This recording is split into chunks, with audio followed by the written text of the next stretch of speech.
Hello friends, स्वागत है आपका बीसर हाई इंजीनियरिंग मैथमेटिक्स सोल्यूशन में। आज के इस वीडियो में हम लोग कंप्लीट 8.10 का इंट्रोडक्शन यानी थियरी करेंगे। प्रॉब्लम्स 8.10 पूरी तरह से बेसिस है वॉल्यूम इंटीग्रल के ऊपर, गॉस डाइवर्जेंस थ्योरम के ऊपर, जो कि रिलेशन होता है सरफेस इंटीग्रल और वॉल्यूम इंटीग्रल के बीच। गॉस डाइवर्जेंस थ्योरम बहुत ही ज़्यादा इंपॉर्टेंट है किसी भी टाइप के इंजीनियरिंग लेवल एग्जाम के लिए और यूनिवर्सिटी एग्जाम के लेवल के लिए तो है ही है। इसका इंट्रोडक्शन पूरा देखना, तभी आप सही वे से प्रॉब्लम कर पाओगे। इससे पहले कि हम इंट्रोडक्शन नोट्स की ओर बढ़े, अगर आप नए हो तो सब्सक्राइब कर दो, अच्छा लग रहा तो लाइक कर दो। चलो फ्रेंड्स, समझना शुरू करते हैं। प्रॉब्लम्स 8.10 को करने के लिए हमें क्या क्या जानना चाहिए।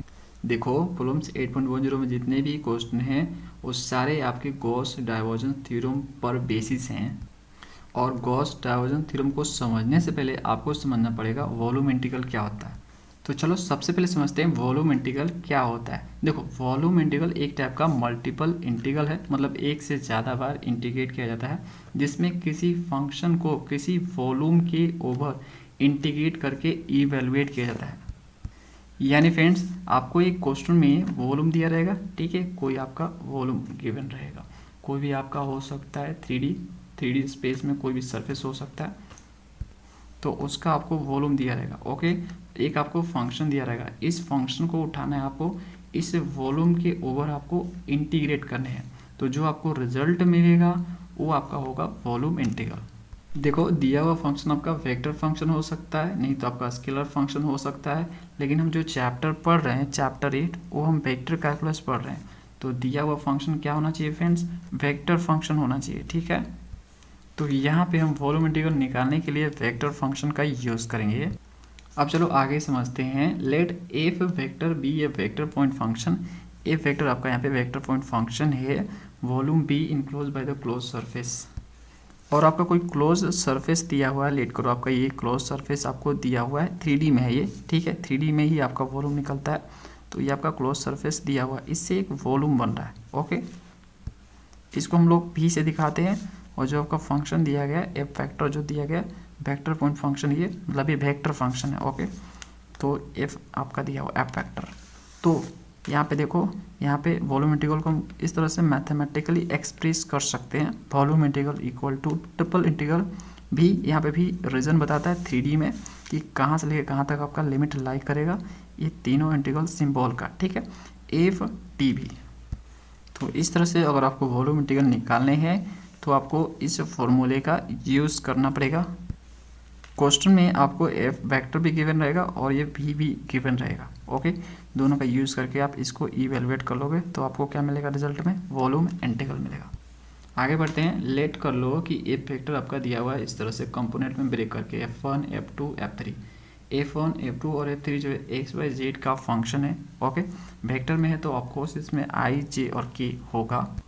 तो दिया हुआ आपका ए वेक्टर 3 स्केलर पॉइंट फंक्शन का कॉम्बो है। ओके, 3 यहाँ पे देख सकते हो, F1 F2 F3, ये एक स्केलर फंक्शन है ना।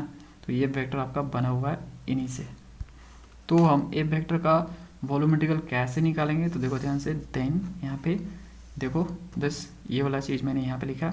इसको निकालने के लिए हमें क्या करना होगा, इसको F1 को हमें करना होगा इंटीग्रेट, ट्रिपल इंटीग्रल निकालना पड़ेगा। ओके, जो रिजल्ट आएगा आई कैप, उसके बाद F2 को हमें करना पड़ेगा, जो रिजल्ट आएगा जे कैप, उसके बाद F3 को करना पड़ेगा हमें, और जो रिजल्ट आएगा के कैप आएगा। ओके, इस तरह से हम निकालेंगे। हमें सेपरेटली F1 F2 और F3 को निकालना पड़ेगा फ्रेंड, तब हम उसको जो है इक्वल बोल सकते हैं 10, ठीक है, इसके इक्वल होगा वो, आई जे के साथ में रहेगा ही रहेगा, वेक्टर है तो वेक्टर के फॉर्म में ही आएगा। अब हम समझते हैं एप्लीकेशन ऑफ वॉल्यूम इंटीग्रल। इसका एप्लीकेशन क्या है, क्यों हम सीख रहे हैं, तो देखो यहाँ पे लिखा है वॉल्यूम इंटीग्रल ऑफ चार्ज और mass density gives the charge और मास इन दैट वॉल्यूम। यानी फ्रेंड्स, वॉल्यूम इंटीग्रल का यूज मास और चार्ज निकालने के लिए किया जाता है। लेट करो कि जो आपका एफ वेक्टर है, जो इसमें आपको दिख रहा है एफ वेक्टर, वो आपका दिया हुआ है चार्ज डेंसिटी या मास डेंसिटी, ठीक है, ये दिया हुआ है। तो हम इसका वॉल्यूम इंटीग्रल निकालेंगे किसी वॉल्यूम के ओवर। लेट करो, आपका ये वॉल्यूम भी है, इसके ओवर निकालेंगे, है ना। अगर चार्ज डेंसिटी दिया है तो हमें पता चल जाएगा कि इस वॉल्यूम के अंदर कितना चार्ज होगा। और यदि आपका एफ वेक्टर यहाँ पे मास डेंसिटी दिया हुआ है तो हम इसको वॉल्यूम इंटीग्रल निकालेंगे। ओके, तो इसका वॉल्यूम इंटीग्रल क्या रिजल्ट देगा, इसका रिजल्ट देगा इस वॉल्यूम में कितना मास है, टोटल मास आपको बताएगा। ओके, याद रहे जिस वॉल्यूम के ऊपर आप इंटीग्रेट कर रहे हो उसी में बताएगा आपका कि कितना चार्ज है और कितना मास है। मैं आपको एक एग्जांपल देके बता रहा हूँ वॉल्यूम इंटीग्रल का किस तरह से एप्लीकेशन होता है। लेट करो एक वेक्टर है, वो दिया हुआ है आपका वाटर का मास डेंसिटी। क्या दिया हुआ है फ्रेंड्स, मास डेंसिटी दिया हुआ है, और एक आपको वॉल्यूम दिया गया है। लेट करो वॉल्यूम ये आपका क्यूब दिया गया है। ओके, क्यूब का वॉल्यूम, तो हम यहाँ पे क्यूब बना लेते हैं। इस एफ वेक्टर को इस वॉल्यूम बी के ऊपर जो क्यूब है इंटीग्रेट किया जाएगा। ठीक है, तो हमें क्या मिलेगा, हमें जो रिजल्ट मिलेगा वो हमें मिलेगा मास ऑफ वाटर मिलेगा। क्या मिलेगा फ्रेंड्स, मास ऑफ वाटर मिलेगा इन दैट वॉल्यूम।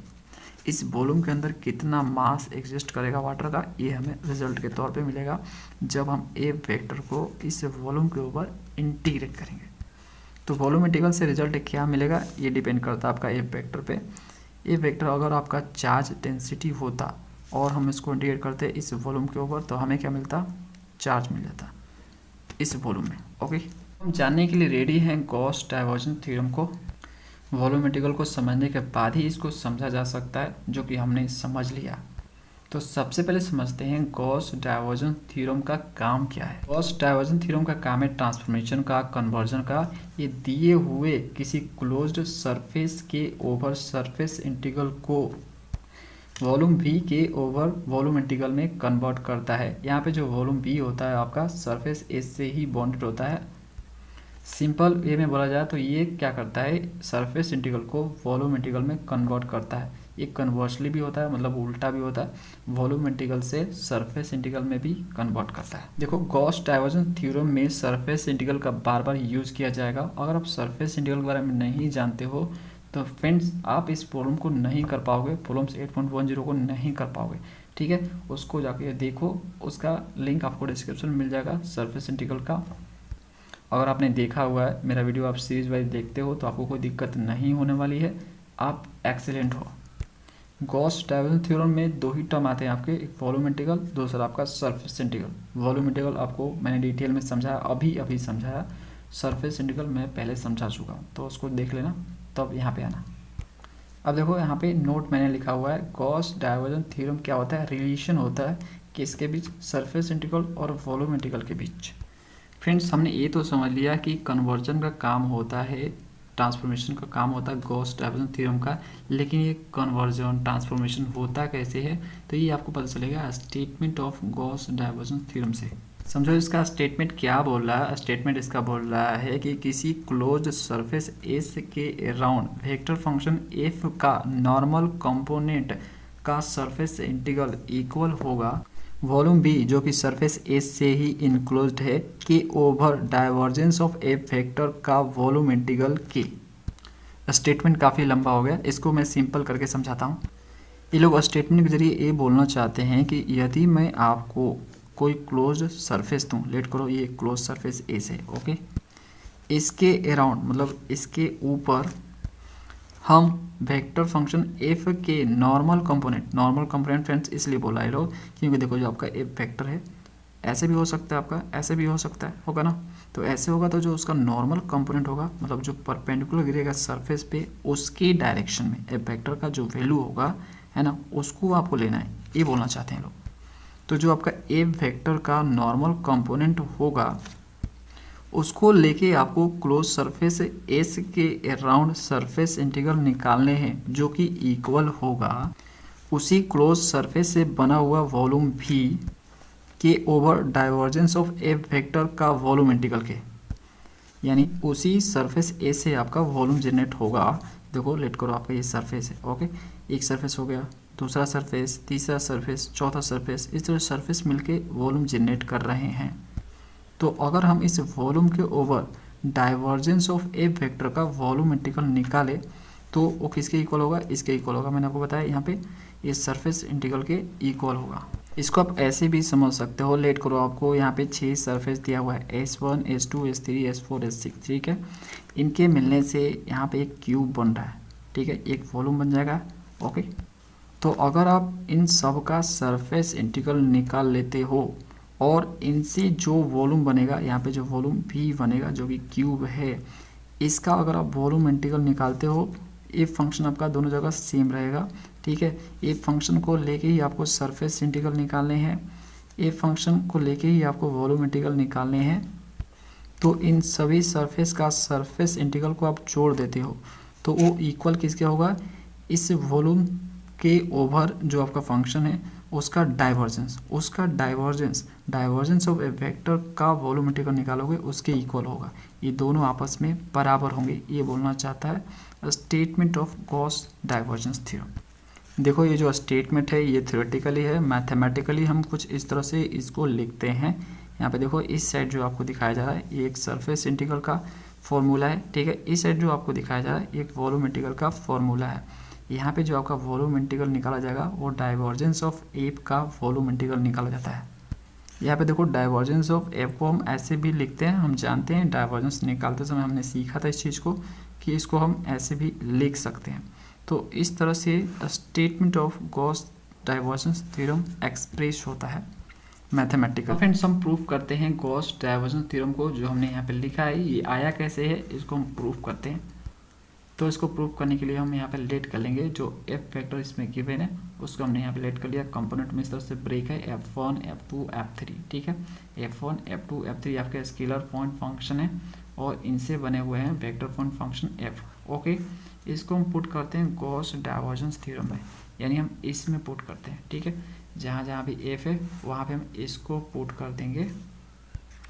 तो देखो यहाँ पे एफ वेक्टर है तो यहाँ पे एफ वेक्टर की जगह मैंने इसको पुट कर दी, बाकी चीज़ें एज इट इज़ है, जैसे एन कैप डी एस आपकी ये चीज़ें सेम रहेगी। इस साइड देखो डाइवर्जेंस एफ को हम इस तरह से भी लिख सकते हैं, डेल की जगह पे इसको मैं लिख सकता हूँ क्या, ये जो डेल है नेबला इसकी जगह पे मैं इसको लिख सकता हूँ, हम जानते हैं इस चीज़ को, तो मैंने ये लिख दी। एफ वेक्टर की जगह एफ वेक्टर ये वाला उठा कर मैंने रख दी।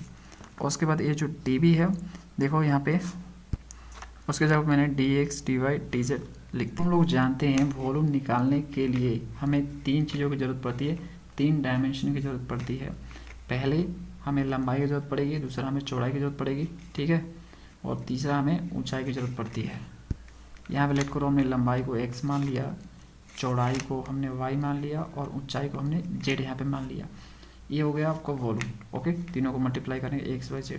छोटा सा वॉल्यूम के लिए हम क्या करते हैं, d का यूज़ करते हैं, तो dx dy dz ये आपका हो जाएगा dv। तो dv की जगह पे हम इसको लिख सकते हैं, तो मैंने यहाँ पे dv की जगह ये लिखा हुआ है dx dy dz। उसके बाद मैंने यहाँ पे f वेक्टर जो गिवन है इसका हम डाइवर्जेंस निकालेंगे, तो डाइवर्जेंस हम इसका निकाल लेते हैं। तो जब हम डाइवर्जेंस निकालते हैं तो जो f1 होता है मतलब जो i का कोएफिशिएंट होता है वो आपका डेल बाई डेल s के साथ आ जाता है, इसी तरह से दूसरा वाला डेल y के साथ और तीसरा वाला डेल z के साथ आ जाएगा, ठीक है। डाइवर्जेंस निकालना हम जानते हैं, वैसे ही किया गया है, तो ये मैंने लिख दी। और ये आपका एज इट इज है, इधर आपका एज इट इज है, इसमें कोई छेड़छाड़ नहीं। तो गॉस डाइवर्जेंस थ्योरम को प्रूव करने के लिए हमें एक क्लोज सरफेस लेना पड़ेगा। तो मैंने यहाँ पे देखो क्लोज सरफेस लिया हुआ है, इसको मैंने दो भागों में बांट दिया, S1 नीचे वाले को और ऊपरी वाले को S2। और जो ऊपर वाला सरफेस है जो कि S2 है उस पर हम छोटा सा पोर्शन ले लेते हैं DS2, ओके। नीचे वाला आपका सरफेस S1 है, इस पर हम छोटा सा पोर्शन लेते हैं, छोटा सा सरफेस DS1। तो हमने छोटे से सरफेस DS2 पे नॉर्मल वेक्टर ड्रॉ की जो कि ऊपर की ओर है, क्योंकि आपका सरफेस ही ऊपर की ओर है। नीचे वाला आपका सरफेस देखो इसमें हमने छोटे से सरफेस DS1 पे नॉर्मल वेक्टर ड्रॉ की जो कि नीचे की ओर होगा। तो नॉर्मल वेक्टर आपका वही रहेगा, बस उसका डायरेक्शन चेंज हो जाएगा, एक ऊपर होगा एक आपका नीचे होगा। तो जो आपका एक क्लोज सरफेस एस है इसका मैंने पोजीशन एक्स वाई प्लेन में लिया। देखो लेट एस का जो प्रोजेक्शन है एक्स वाई प्लेन में मैंने ले रखा। देखो यहाँ पे प्रोजेक्शन बन रहा है इसका, ये प्रोजेक्शन आप वाई जेड में भी ले सकते हो, जेड एक्स में भी ले सकते हो, ये आपके ऊपर डिपेंड है। हम यहाँ पे एक्स वाई प्लेन में पोजीशन लेके काम करेंगे। तो देखो जो इसका पोजीशन आएगा यहाँ पे भी एक सरफेस बनेगा, उसको हम बोल लेते हैं ds, ठीक है। क्योंकि जो पोजीशन बनेगा आपका ds2 है ds1 है जो भी रहे फाइनली आपका एक ही बन जाएगा, ठीक है। इन सब का एक ही बनेगा, तो छोटा सा पोर्शन ds आ जाएगा, इसका ds2 का भी ds होगा और ds1 भी आपका ds हो जाएगा। देखो ये क्लोज सरफेस आपका 3D में है, जब हम इसका प्रोजेक्शन लेते हैं तो ये 2D में कन्वर्ट हो जाता है। ओके, तो एक ही आपका सरफेस बनेगा, है ना, तो हमने उसको DS मान ली। तो देखो इसको प्रूव करने के लिए हमें LHS को RHS के इक्वल करना होगा या RHS को LHS के इक्वल करना होगा। तो हम ले लेते हैं RHS को, हम LHS के इक्वल उसको प्रूव कर देंगे। ओके, तो हम इसको ले रहे हैं, तो इसमें से भी हम सिर्फ इसको ले रहे हैं, ठीक है। जब इसको आप अंदर मल्टीप्लाई करोगे dx dy dz को, ठीक है, तो ये सबके साथ मल्टीप्लाई हो जाएगा, इसके साथ भी, इसके साथ भी और इसके साथ भी। तो इसके साथ जो मल्टीप्लाई होगा वो आपका ये होगा। ओके, तो इसको हम ले रहे हैं। सबसे पहले हम इसको इवेलुएट करेंगे, उसके बाद इसको मल्टीप्लाई करेंगे इससे और इसको इवेलुएट करेंगे, फिर इसको इससे करेंगे तो इसको इवेलुएट करेंगे। दोनों को इवेलुएट करने के बाद जोड़ देंगे, देखो प्लस प्लस है ना, तो जोड़ देंगे। जब जोड़ देंगे हम तीनों को आपस में इवेलुएट करने के बाद तो हमें फाइनली ए मिल जाएगा। तो हम प्रूफ कर देंगे गॉस डाइवर्जेंस थ्योरम को। तो देखो यहाँ पे मैंने ए ले ली, डेल F3/del z, है ना, इसको मैंने ले ली यहाँ पे। अब मैंने क्या किया, यहाँ पे dx dy को बाहर मैंने कर दिया। सबसे पहले मैं z के रिस्पेक्ट में इंटीग्रेट करूँगा इसको। तो देखो मैंने ले ली इसको और dz, देख सकते हो यहाँ पे। अब देखो यहाँ पे जो वॉल्यूम V बन रहा था वो आपका अब R बन चुका है, क्योंकि अब 2D में कन्वर्ट हो चुका। हमने प्रोजेक्शन ले ली फ्रेंड्स। अब देखो यहाँ पे हम क्या कर रहे हैं, यहाँ पे हम z के रिस्पेक्ट में इसको इंटीग्रेट करें तो बचेगा आपका क्या, 2D तो बचेगा, dx dy ही बचेगा। ओके, तो इसलिए R यहाँ पे हम लिख रहे हैं। अब हम आगे बढ़ते हैं। देखो यहाँ पे F3 को हम z के रिस्पेक्ट में पार्शियली डिफरेंशिएट करेंगे, उसके बाद हम z के रिस्पेक्ट में इंटीग्रेट कर देंगे। तो हमें क्या मिल जाएगा, हमें मिल जाएगा F3। ओके, F3 मिलेगा। यहाँ पे जो फ्रेंड्स आपका F1 है, F2 है और जो F3 आपका x, y और z का फंक्शन है। ओके, तो यहाँ पे हमने F3 को ले रखा है। तो F3 को अगर हम, ठीक है, डिफरेंशिएट करें z के रिस्पेक्ट में, ओके, z के रिस्पेक्ट में लेट करो, हमने यहाँ पे इसको डिफरेंशिएट कर दिया सिर्फ z के रिस्पेक्ट में। ये चीज़ें कांस्टेंट रहेगी x और y। तो जब इसको हम पार्शियल डिफरेंशिएट करेंगे तो लेट करो f डैश आपका आ गया यहाँ पे, ठीक है, F'3 आ गया। फिर इसको इंटीग्रेट कर देंगे जेड के रिस्पेक्ट में, तो क्या आ जाएगा, पुनः हमें F3 नहीं मिल जाएगा। देखो जो जिसके रिस्पेक्ट में हमने डिफरेंशिएट किया उसी के रिस्पेक्ट में हम इंटीग्रेट कर देंगे तो पुनः हमें वही चीज़ मिल जाएगा, है ना, क्योंकि हम जानते हैं डिफरेंशिएशन और इंटीग्रेशन एक दूसरे के क्या है, इनवर्स होते हैं। ओके, एक को करो तो दूसरा मिल जाता है, दूसरे को करो तो पहला मिल जाता है, इस तरह से होता है। तो यहाँ पे आपका फंक्शन तो आपका सेम ही F3, इसको डिफरेंशिएट भी किया फिर पुनः उसको इंटीग्रेट कर दिया तो हमें क्या मिल जाएगा, F3 मिल जाएगा। तो यहाँ पे F3 मिल गया और F3 मिलने के बाद हम यहाँ पे लिमिट पुट कर देंगे। देखो z का लिमिट है यहाँ पे F1 से लेके F2। देखो मैंने यहाँ पे xy लिखा है, ऑफकोर्स xy ही होगा। देखो जो आपका z है वो आपका x और y पे डिपेंड होगा। जब xy वेरी करेगा तो आपका z भी वेरी करेगा, है ना। तो यहाँ पे मैंने xy लिखा। ओके, और मैंने आपको बताया था कि जो आपका F1 F2 F3 है x y z का फंक्शन है ना। तो जब हम इसको इंटीग्रेट करेंगे z के रिस्पेक्ट में डिफरेंशिएट करने के बाद तो हमें तो F3 मिलेगा। और लिमिट जब पुट करेंगे, है ना, तो लिमिट हमें पुट करना है तो वो z आपका वेरी करेगा ना फ्रेंड्स। हम z के रिस्पेक्ट में काम कर रहे हैं, जो कर रहे हैं, तो z आपका वेरी करेगा। तो इसलिए x y as it is देख सकते हो यहाँ पे एक बार अपर लिमिट पुट किया F2 और एक बार लोअर लिमिट पुट किया F1। समझ में आ गया। इसको हम यहाँ पे इक्वेशन 1 बोल देते हैं। अब देखो यहाँ पे क्या होगा, for the upper part of surface S2। देखो जो ऊपर वाला पार्ट है सरफेस, जो ऊपर वाला है आपका, ये जो ऊपर वाला है इस पे जो आपका नॉर्मल वेक्टर गिर रहा है, ठीक है, वो ऊपर की ओर होगा। ओके, उसका डायरेक्शन जो है ऊपर की ओर होगा, यानी पॉजिटिव जेड एक्सिस के अलोंग होगा। ओके, तो पॉजिटिव जेड एक्सिस कहने का मतलब क्या है फ्रेंड्स, देखो हम जानते हैं x के साथ i कैप आता है, y के साथ j कैप आता है और j के साथ आपका k कैप आता है। यूनिट वेक्टर ही है, इसके साथ आता है। तो देखो z के अलोंग अगर z आपका पॉजिटिव डायरेक्शन में ऊपर की ओर है, ठीक है, ऐसे ऊपर की एक नीचे, देखो z आपका इस तरह से होता है ना फ्रेंड्स, ऊपर और नीचे होता है, ठीक है। जैसे आपका पेन है, ऊपर पॉजिटिव लेट किया जाता है और नीचे नेगेटिव लेट किया जाता है। ओके, तो ऊपर की ओर है तो आपका जो k कैप है पॉजिटिव होगा। ओके, क्योंकि z के साथ आपका k आता है। ओके, k यूनिट वेक्टर आता है। अगर ये नीचे है तो ये माइनस k हो जाएगा। ओके, ये डायरेक्शन को ही बताता है फ्रेंड्स, है ना। तो ऊपर वाले के लिए जो नॉर्मल वेक्टर होगा उसका डायरेक्शन ऊपर की ओर होगा, पॉजिटिव होगा, यानी हम क्या लेंगे यूनिट वेक्टर के कैप लेंगे, पॉजिटिव वाला के कैप लेंगे। तो देखो वही चीज़ मैंने लिखा है, normal vector is in positive होगा, पॉजिटिव मतलब ऊपर वाला, ठीक है, अप डायरेक्शन में होगा, पॉजिटिव डायरेक्शन में होगा, पॉजिटिव जेड एक्सिस यहाँ पे मैंने लिख भी दिया आपके लिए। तो देखो यहाँ पे क्या होगा, देखो यहाँ पे जो डी एक्स डी वाई है, अंदर जब मल्टीप्लाई करोगे इसके साथ तो आपको यहाँ पे ये मिल जाएगा, ठीक है, ओके। तो इसके जगह पे मैं इसको लिख सकता हूँ क्या, देखो यहाँ पे F3, तो मैंने यहाँ पे F3 लिख दी, ठीक है, कोई दिक्कत नहीं है। जो आपका नॉर्मल वेक्टर है वो क्या है, पॉजिटिव है, ठीक है, पॉजिटिव डायरेक्शन में, मतलब जेड एक्सिस जो है आपका ऊपर की ओर है, ओके। तो यहाँ पे आपका के कैप हो जाएगा पॉजिटिव, ठीक है, नॉर्मल गिर रहा है, नॉर्मल किसके डायरेक्शन में है, पॉजिटिव जेड एक्सिस के डायरेक्शन में, यानी के कैप, ये आपको बता रहा है, नॉर्मल उस पर गिरा हुआ है और नॉर्मल पॉजिटिव जेड एक्सिस के एलोंग है। और यहाँ पे मैंने डी एक्स डी वाई की जगह यहाँ पे DS2 का यूज़ किया हुआ है।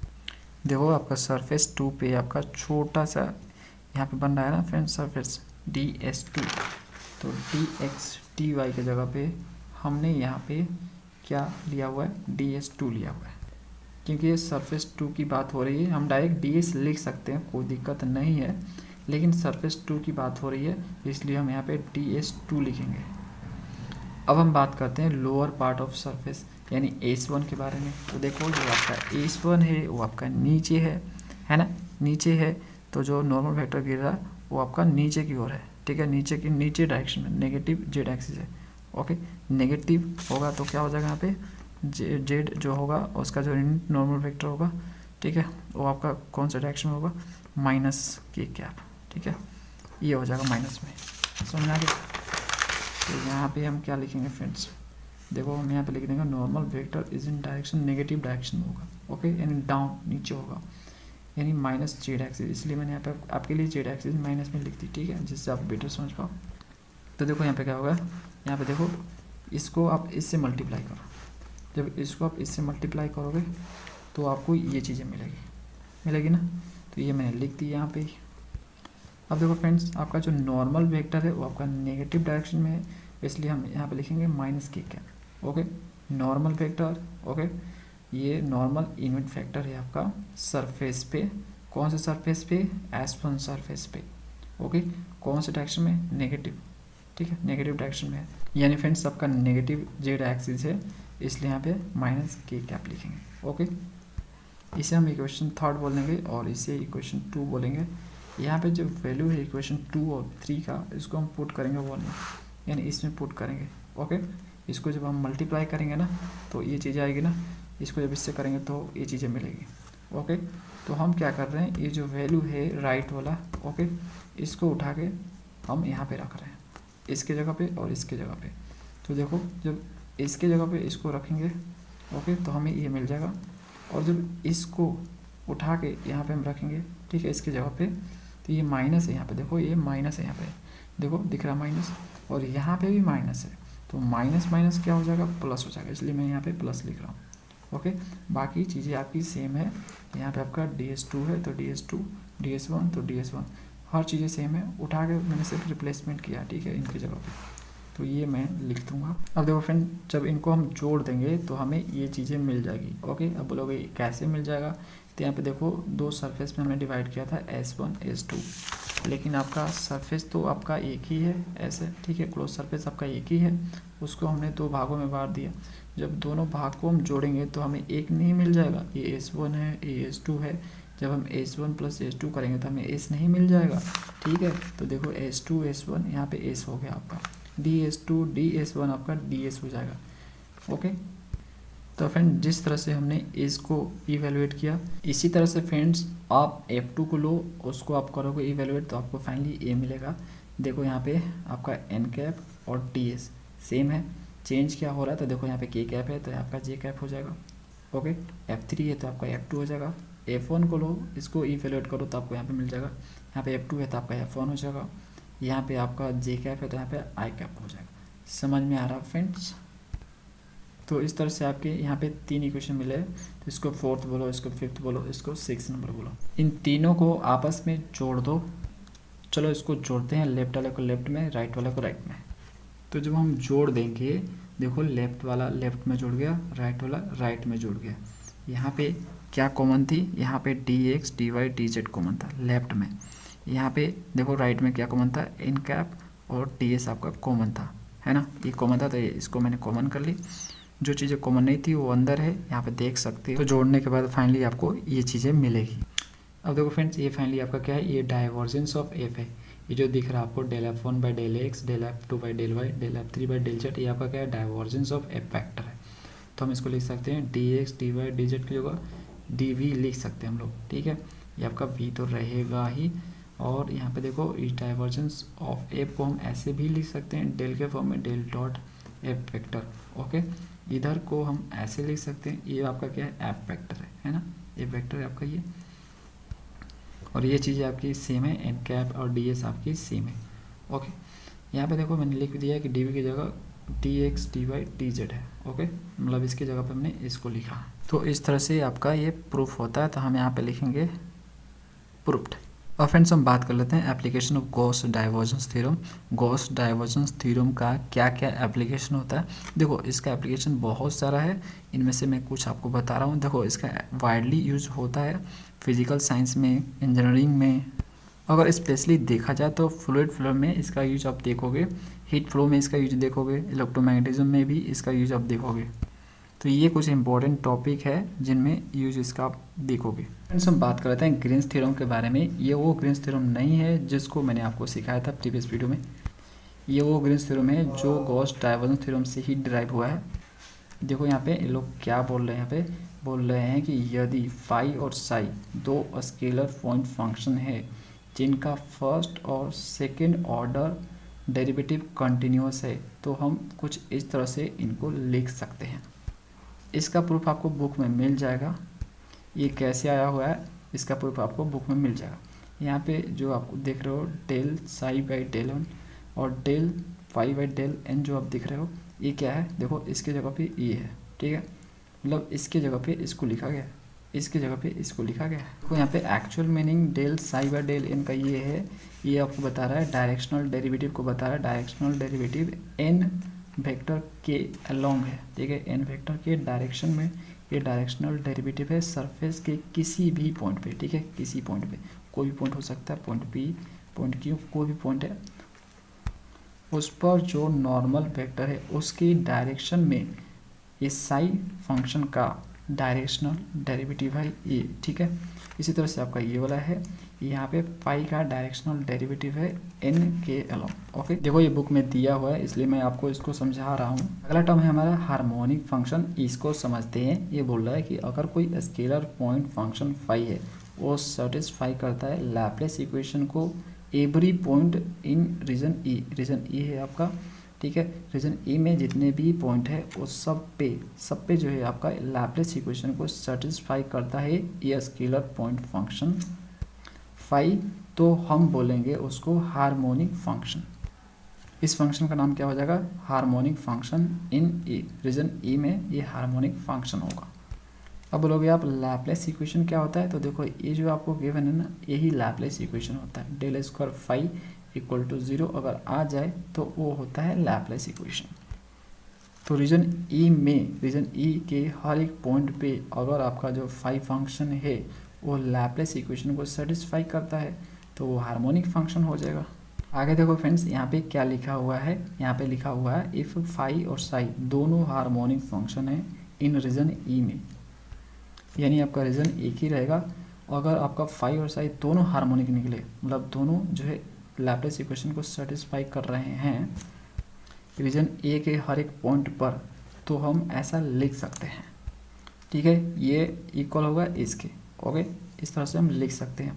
इसको हम लोग बोलते हैं ग्रीन्स रेसिप्रोकल थ्योरम। ये जो आया है रिजल्ट, इसको हम लोग क्या बोलते हैं, ग्रीन्स रेसिप्रोकल थ्योरम। देखो बुक में अगर देखोगे तो वहाँ पे इन लोगों ने सिंगल इंटीग्रल का यूज़ किया है, ठीक है, ट्रिपल नहीं लिखा, सिंगल लिख दिया है। जब वो लोग इंटीग्रेट करेंगे तो लिख देंगे ट्रिपल, ठीक है, जब फाइनली इंटीग्रेट करेंगे तो ट्रिपल ही लिखेंगे, डबल ही लिखेंगे, ओके, वो लिखेंगे, अभी नहीं लिख रहे हैं, ओके। तो मैं आपको सही तरीक़ा से बता रहा हूँ कि एक्चुअल में होता क्या है। कोई दिक्कत नहीं, वो बुक का अपना एक फॉर्मेट है, उन लोगों ने लिखा है, सही लिखा है, गलत नहीं लिखा है। जब इंटीग्रेट वो लोग करेंगे तो ट्रिपल और डबल का यूज़ करेंगे, हम अभी लिख रहे हैं वो बाद में लिखेंगे, है ना।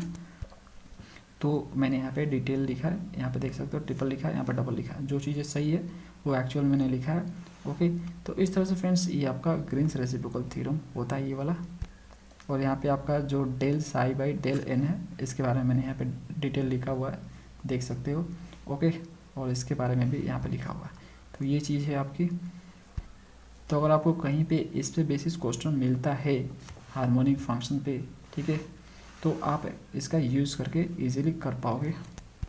ये बुक में दिया हुआ था इसलिए मैं इसको समझाया हूँ। अगर क्वेश्चन में इसका यूज़ मिलेगा तो इसका यूज़ करके भी मैं आपको दिखाऊंगा।